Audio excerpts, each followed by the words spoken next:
Hello friends, मैं मोहित आपका मेरे चैनल पे बहुत बहुत स्वागत करता हूँ। दोस्तों, आज के वीडियो में हम लोग SQL विंडो फंक्शंस के एक नए कॉन्सेप्ट को सीखेंगे with the help of interview question. और मैंने अपने प्रीवियस वीडियोस में already row number, rank, dense rank, lag window function से रिलेटेड इंटरव्यू क्वेश्चंस को ऑलरेडी डिस्कस किया हुआ है और बहुत ही अच्छे तरीके से एक्सप्लेन किया हुआ है। तो अगर आपने वो वीडियो नहीं देखा है, then I would strongly recommend कि आप वो वीडियो भी देख लो for the better understanding on this concept, that is window function. मैं लिंक डिस्क्रिप्शन में दे दूंगा। तो चलिए बिना टाइम वेस्ट किए शुरू करते हैं आज के टॉपिक को। तो हमेशा की तरह आज भी हम लोग पहले इंटरव्यूअर आपसे क्या क्वेश्चन पूछ सकता है इस टॉपिक से रिलेटेड, और आप इस क्वेश्चन को आज के टॉपिक से कैसे मैप करोगे, किस तरीके से आपका थिंकिंग अप्रोच होना चाहिए और उस अप्रोच को हम लोग सीक्वल क्वेरी में कैसे इंप्लीमेंट करेंगे, इस सीक्वेंस में हम लोग आज का डिस्कशन को प्रोसीड करेंगे। तो आज का जो क्वेश्चन है वो ये है, इंटरव्यूअर जो आपसे पूछ सकता है इस टॉपिक से रिलेटेड वो ये है। आपके पास बेसिकली एक ट्रांजैक्शन टेबल गिवन है, वो मैं अभी आपको दिखाऊंगा। तो उस ट्रांजैक्शन टेबल के हेल्प से इंटरव्यूअर आपसे बोल रहा है कि पहले तो उस ट्रांजैक्शन टेबल में आपको एक्टिव ट्रांजैक्शन फाइंड करना है कि कौन सा ट्रांजैक्शन एक्टिव है और कौन सा ट्रांजैक्शन इनएक्टिव है, ये गिवन है। और दूसरा कॉलम हम लोग को, दूसरा फील्ड हम लोग को ये क्रिएट करना है कि उसका ट्रांजैक्शन स्टार्ट टाइम, और तीसरा फील्ड हम लोग को क्रिएट करना है कि transaction and time for every individual transaction क्या होगा। तो चलिए ये जो क्वेश्चन है इसको हम लोग और डिटेल में समझते हैं। तो यहाँ अगर आप लोग देखोगे तो ये है मेरा गिवन टेबल, जिसमें दो फील्ड है, यूजर आईडी, ट्रांजैक्शन डेट। यहाँ पे समझाने के लिए मैंने दो डिस्टिंक्ट यूजर आईडी दिया हुआ है बस, यूजर आईडी 1, यूजर आईडी 2। और हर यूजर आईडी के लिए मेरे पास मल्टीपल ट्रांजैक्शन डेट्स हैं। और इंटरव्यूअर आपसे ये बोल रहा है कि एक्टिव ट्रांजैक्शन हम लोग उसको मानेंगे जो कि लेटेस्ट ट्रांजैक्शन होगा for every user. That means अगर आप इस टेबल के डेटा को देखोगे तो आपको ये पता चलेगा कि ये वाला जो ट्रांजैक्शन डेट के लिए जो रिकॉर्ड है, ये मेरा यूजर आईडी 1 के लिए सबसे लेटेस्ट रिकॉर्ड है। सिमिलरली ट्रांजैक्शन 2 के लिए ये वाला रिकॉर्ड मेरा सबसे लेटेस्ट रिकॉर्ड है। तो ये जो लेटेस्ट रिकॉर्ड है ना, इसको ही हम लोग एक्टिव रिकॉर्ड की तरह ट्रीट करने वाले हैं, जिसको हम लोग फ्यूचर में अभी फील्ड में हम लोग 0 या 1 से पॉपुलेट करेंगे लॉजिक से। तो पहला तो ओवरव्यू ये हो गया कि उसको एक्टिव कैसे, एक्टिव ट्रांजेक्शन उसको कैसे बोलना है, तो ये हम लोग डिस्कस कर लिए। और हम लोग को दो अलग अलग फील्ड और पॉपुलेट करवाना है, transaction start and and time. तो ट्रांजेक्शन स्टार्ट टाइम ये दिया गया है, इंटरव्यूअर आपको ये बोल दे कि transaction start time would be same as transaction date. Transaction end time के लिए एक छोटा सा लॉजिक है, तो चलिए इसको समझते हैं। ट्रांजेक्शन एंड टाइम के लिए हम लोग को क्या करना है, तो उसके लिए पहले एक बार आउटपुट देख लेते हैं कि आउटपुट किस तरह से दिखता है। ओके, तो अगर आप देखोगे तो हमारे पास user ID, transaction date, transaction start DTM, ये तीन तो हम लोग अभी डिस्कस कर लिए।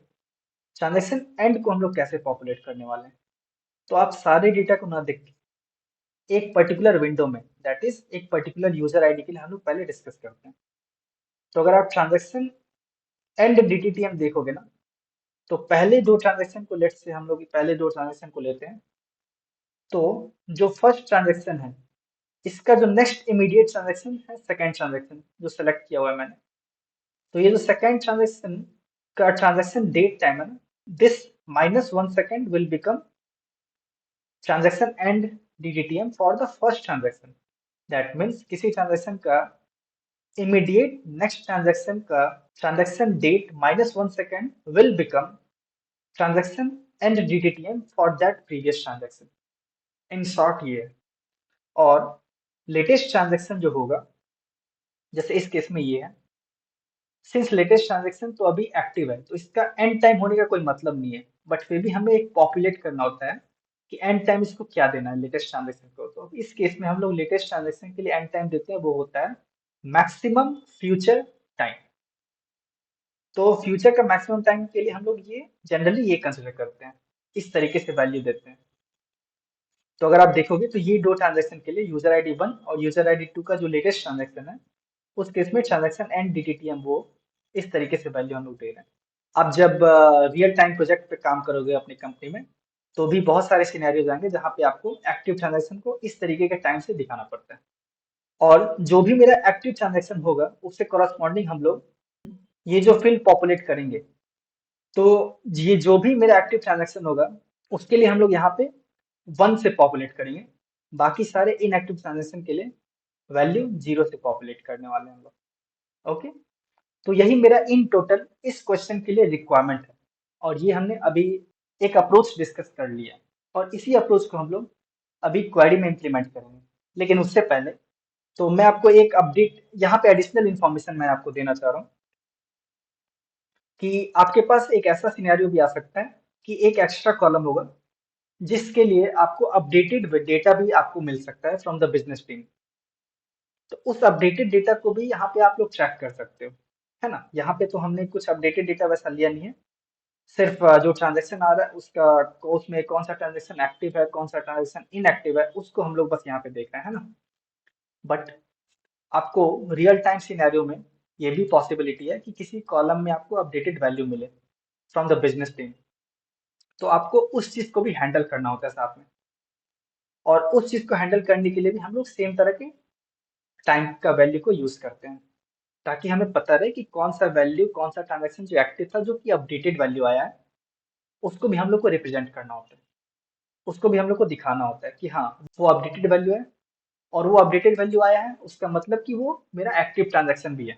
तो उसको हम लोग उस तरीके से दिखाते हैं कि उसका ट्रांजैक्शन एंड टाइम में इस तरह का कुछ वैल्यू है जो मैंने सेलेक्ट किया। ओके, तो ये एक एडिशनल इन्फॉर्मेशन था, इसको हम लोग बोलते हैं बिजनेस टर्म में intraday CDC. Intraday means the multiple transaction happening on the same day. CDC means change data capture. That means you are capturing the new as well as any updated data. Okay, तो उस case में हम लोग जो ये concept use करते हैं उसको बोलते हैं इंट्राडे सीडीसी। ओके, तो ये आपको फ्यूचर में आपको कभी ना कभी यूज जरूर आएगा, और ये इंटरव्यू पर्सपेक्टिव से ये इंपॉर्टेंट टर्म भी है, इसीलिए मैं इस इंफॉर्मेशन को यहाँ पे ऐड करना चाह रहा था। तो चलिए फिर वापस से आते हैं हमारे ओरिजिनल क्वेश्चन के इम्प्लीमेंटेशन को लेके। तो ये हमने अप्रोच तो डिस्कस कर लिया है, बट इसको हम लोग सीक्वल क्वेरी में कैसे इम्प्लीमेंट करें उस पर हम लोग डिस्कस करते हैं। तो पहले मैं क्या करता हूँ, टेबल क्रिएट करता हूँ। टेबल का नाम होगा ट्रांजेक्शन। मैं इसमें 2 कॉलम लूंगा, यूजर आईडी, इंटीजर,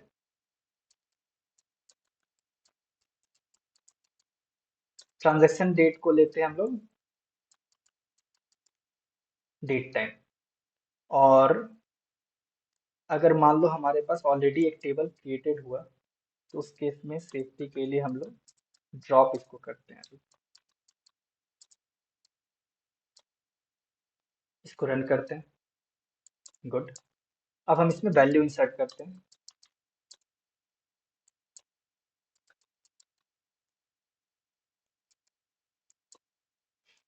और वैल्यू मैं वही ले रहा हूं जो हम लोग अभी थोड़ी देर पहले एग्जाम्पल में देख रहे थे।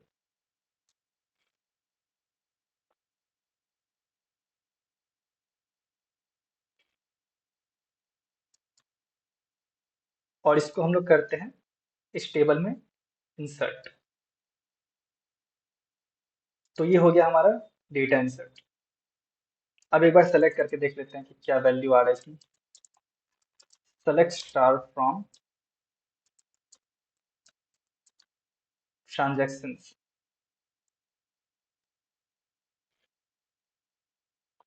गुड, एग्जैक्टली वही वैल्यू है।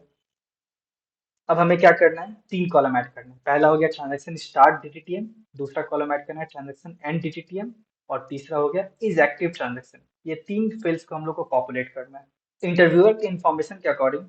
ट्रांजैक्शन स्टार्ट डीटीटीएम का वैल्यू हमारा ट्रांजैक्शन डेट के इक्वल होने वाला है। Transaction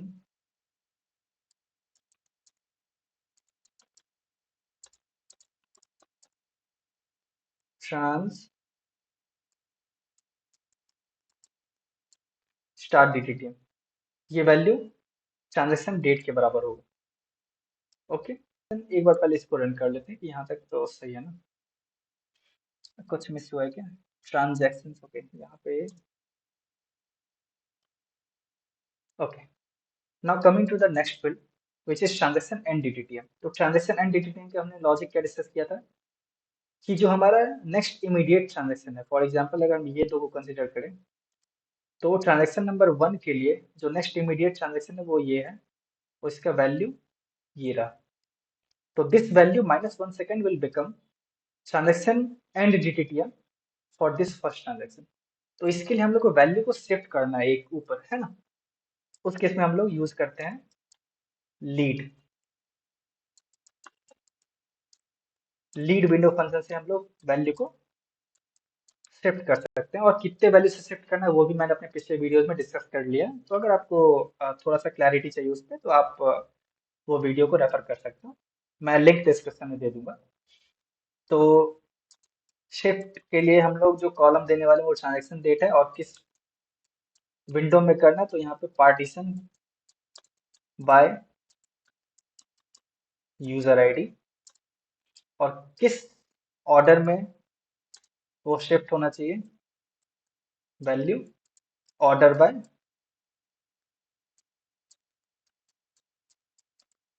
transaction date. यहाँ पे असेंडिंग ASC कीवर्ड यूज भी कर सकते हैं, बट बाय डिफॉल्ट यहाँ पे असेंडिंग ही होता है, तो हम लोग इसको यूज नहीं करेंगे। तो ये हो गया मेरा ट्रांजैक्शन स्टार्ट, और ये मेरा ट्रांजैक्शन एंड।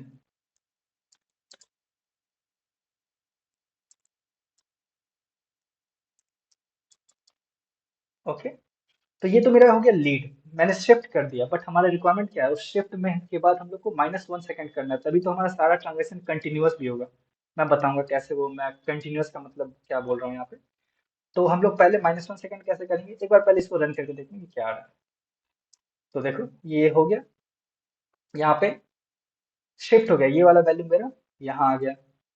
सिमिलरली ये वाला वैल्यू मेरा यहाँ आ गया। सिमिलरली ये वाला वैल्यू मेरा यहाँ आ गया। ये वाला वैल्यू मेरा यहाँ आ गया, और इसके नीचे कोई वैल्यू नहीं है, इसलिए यहाँ पे नल है। तो पहले हम लोग क्या करते हैं, पहले हम लोग -1 सेकेंड करते हैं, तो उसके लिए हम लोग क्या यूज करेंगे, डेट ऐड। डेट ऐड में पहला फीचर क्या होता है, पहला हम लोग देते हैं आर्गुमेंट कि कौन से वैल्यू पे ऐड सब्ट्रैक्ट करना है। तो ये सेकंड पे हम लोग ऐड करना चाह रहे हैं, 1 सेकंड हम लोग सब्ट्रैक्ट करना चाह रहे हैं -1, और कितना करना है वो -1 हो जाएगा, और जो वैल्यू पे सब्ट्रैक्ट करना है वो मेरा यही तो है, जो ये वैल्यू आउटपुट आएगा। अब इसको हम कर देते हैं एक ब्रैकेट के अंदर क्लोज, देखते हैं -1 हुआ या नहीं। तो यहाँ पे अगर आप 06 देख रहे हो लास्ट में सेकंड, तो यहाँ पे 05 है, वेरी गुड। सिमिलरली यहाँ पे 08 देख रहे हो, तो ये 07 है। ओके, तो यहाँ तक तो हमने अप्रोच क्लियर कर लिया। अब ये देखो, लास्ट ट्रांजेक्शन जो है इस यूजर आईडी के लिए, सिंस इसके नीचे कोई ट्रांजेक्शन नहीं था, इसलिए यहाँ पे जो वैल्यू है वो नल है। बट हमें नल नहीं चाहिए, यहाँ पे मैक्सिमम फ्यूचर वैल्यू चाहिए, जो हमने अभी थोड़ी देर पहले डिस्कस किया था। तो उसके लिए क्या करेंगे, जैसे ही यहाँ पे नल आएगा तो कॉलेज यूज करेंगे, और कॉलेज में हम लोग ये वैल्यू दे देंगे कि वैल्यू क्या होना चाहिए, maximum future value, that is 991212235959। Okay, ये हो गया। अब देखते हैं ये क्या आउटपुट दे रहा है। Very good. तो अगर आप ध्यान से देखोगे, तो ये वाला मेरा लेटेस्ट ट्रांजैक्शन है यूजर आईडी 1 के लिए, ये वाला मेरा लेटेस्ट ट्रांजैक्शन है यूजर आईडी 2 के लिए। मीन्स हर विंडो में एक लेटेस्ट ट्रांजैक्शन क्रिएट हो रहा है। और ये मुझे कैसे पता चल रहा है, सिर्फ आउटपुट देख के, यहाँ पे मेरा ट्रांजैक्शन एंड DTTM में जो वैल्यू है वो मेरा मैक्सिमम फ्यूचर वैल्यू है। दैट मीन्स ये ट्रांजैक्शन अभी एक्टिव है। सिमिलरली ये वैल्यू। ओके, अब आखिरी कॉलम जो आखिरी फील्ड हम लोग को जो पॉपुलेट करना है, उसका लॉजिक सिंपल हो सकता है। अगर थोड़ा सा हम लोग ऑब्जर्व करें यहाँ पे, ये कॉलम में जो वैल्यू है मैक्सिमम फ्यूचर वैल्यू, जहां भी ये वैल्यू हम लोग को मिलेगा उस केस में ट्रांजेक्शन एक्टिव है। तो हम लोग यहाँ पे एक काम करते हैं, एक सब क्वेरी, पहले इसको एक सब क्वेरी में लगा देते हैं। ओके, और यहाँ पे हम लोग आखिरी कॉलम को पॉपुलेट करवाते हैं, जो कि है मेरा इज एक्टिव ट्रांजेक्शन। उसके लिए क्या करेंगे, केस 1, जब भी हमारा transaction end DTTM equals maximum future value के बराबर होता है, that is this one, then populate this field with 1, else 0। 1 means active, 0 means inactive। इसको एंड करो, give the column name as is active transaction. Let's see क्या होता है। वो वी गॉट इट। ये देखो, पहला ट्रांजेक्शन यूजर आईडी 1 के लिए, एक्टिव ट्रांजेक्शन जो वैल्यू है वो 1 हो गया। इसके लिए जो मेरा ट्रांजेक्शन एक्टिव था, मीन्स जो मेरा ट्रांजेक्शन लेटेस्ट था। सिमिलरली यूजर आईडी 2 के लिए बाकी जो भी ट्रांजेक्शन इनएक्टिव है उसके लिए वैल्यू 0। तो ये हमारा रिक्वायरमेंट था टोटल। इंटरव्यूअर का क्वेश्चन ये है, तो उसका आउटपुट वैल्यू ये आएगा और सीक्वल क्वेरी उसका ये है। तो देखो मैं वापस से एक चीज मैं आपको बोलना चाह रहा हूँ कि मैं तो कॉन्सेप्ट को डिस्कस कर रहा हूँ with the help of real time question, interview question जो आपसे पूछे जा सकते हैं। और ये एक सही, बहुत सही तरीका होता है। तो थ्योरी पढ़ के आप प्रैक्टिकल इंटरव्यू क्वेश्चन में थोड़ा सा प्रॉब्लम हो सकता है, बट अगर आप चीज़ों को प्रैक्टिस कर रहे हो, जैसे मैं यहाँ पे आपको एक्सप्लेन कर रहा हूँ, जिस तरीके से मैं आपको प्रैक्टिस करवा रहा हूँ, तो अगर इस तरीके से करके जाओगे तो ऑफ कोर्स आपका थ्योरी तो क्लियर हो ही रहा है, आपको बैकग्राउंड में आपको ये पता चल रहा है कि इंटरनली ये क्या हो रहा है, हर फंक्शन का यूज कैसे हो रहा है। प्लस आपको मैं रियल टाइम क्वेश्चन को एक्सप्लेन भी कर रहा हूँ, तो इससे सिमिलर अगर क्वेश्चन आते हैं तो आप इजीली टैकल कर सकते हो। ओके। और प्लस मैंने यहाँ पे आपको एडिशनल इन्फो भी दिया कि आपको इंट्राडे सीडीसी, ये एक एडिशनल और इम्पॉर्टेंट इन्फॉर्मेशन था। इंट्राडे सीडीसी ये आपको प्रोजेक्ट में भी काम आ सकता है और इंटरव्यू में एक बहुत ही इंपॉर्टेंट टर्म के तरह आ सकता है, आपसे पूछा जा सकता है कि what do you mean by, what do you understand by intraday CDC. तो आपको इस तरीके से कुछ एक्सप्लेन करना हो सकता है जो हमने डिस्कस किया। तो अगर आपको मेरा वीडियो अच्छा लगे, अगर मेरे एक्सप्लेन करने का तरीका अच्छा लगे, इससे थोड़ा भी आपको फ़ायदा दिख रहा हो, then please like it, please like the video. और उन लोगों के साथ, अपने फ्रेंड्स के साथ शेयर करो जो कि सिमिलर टाइप के इंटरव्यूज़ के लिए प्रिपरेशन कर रहे हो। उन्हें इस तरह के वीडियो की बहुत ज़्यादा ज़रूरत है, क्योंकि बहुत छोटे टाइम में बहुत ही अच्छा आउटपुट ये दे सकता है इस तरह का video.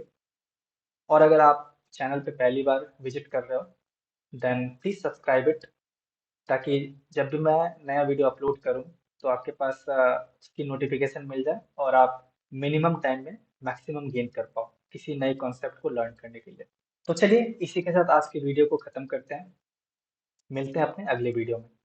Till then, take care and good bye.